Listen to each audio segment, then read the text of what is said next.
As we begin our coverage, we start with accountability. Residents are still hurting from the wildfire outbreak on March 14th. As they work to rebuild, we are working for answers. Now, Governor Stitt has said all along the Forestry Department used just half the resources available to them. But one would think Governor Stitt was on the front lines, managing some of this himself. Were you at a command center, during all this and monitoring the resources that you say weren't used by forestry? Yes, I was at the command center. And as far as monitoring the stuff, you assume that these people are doing their jobs.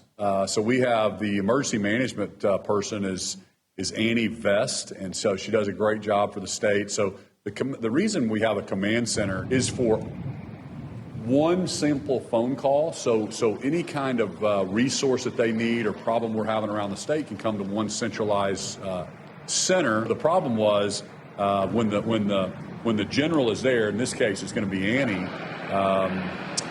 She needs to know what that battlefield looks like and be able to push assets to Stillwater and to Guthrie as people are calling in. That didn't happen. We didn't have forestry, was not part of that. They weren't sharing information. Because of all this, Governor Stitt says he fired State Forester Mark Gohler. Since then, other leadership has been let go too. He told our anchor Aaron Christie there's been rampant insubordination at forestry, resulting in the terminations after Gohler. A reporter from an Oklahoma City station asked Governor Stitt if he takes any personal responsibility for what happened on March 14th. This is what he had to say. Ultimately, the governor is responsible. That's why I'm taking action now. But yeah, you can play Monday morning quarterback on everybody.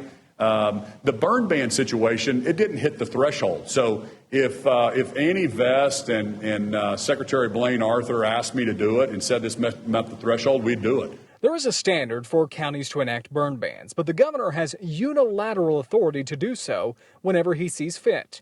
The governor was asked a few other questions about the fires. He told reporters he's tired of talking about it, calling it old news, just 24 hours after sending a press release announcing a wildland fire response working group. It consists of various leaders and institutions across the state with the goal of refining the state's response to wildfires.